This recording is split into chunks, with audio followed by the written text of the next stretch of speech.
danas smo išli obilaziti lovište pa smo poveli, to jest zvali u pomoć Čozena i gospodina Hrvoja da vidimo kako ta njegova doga radi na tragu. Pošto hvali da je to vrhunski pas. Našli smo jednu ležaju od crnjaka, srne, to je miris u soji gdje je pas pronašao svojim bruhom dlaku, znači dlaka od crne, gdje je vjerovatno bio neki krivolov ili su čagljevi kojih ima vrpa, uhvatili srnče i rastrgali, pojeli tako, ostala je sam dlaka, niš drugo. Znači pas je sam pronašao trag, sam nas je povukao u soju, što pokazuje da pas ima vrlo istančan njuh.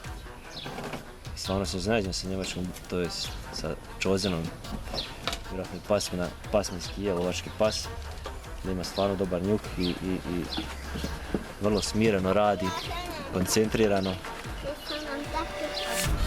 iznenadio me pozitivno.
Ajmo.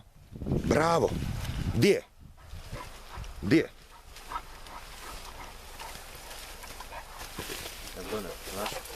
Nije.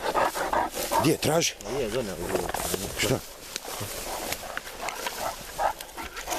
To je marac. Prepozna ko odvuko, gdje? Da, vidiš stvarno. Bravo. Bravo. Bravo, Čoz. Bravo. Odi.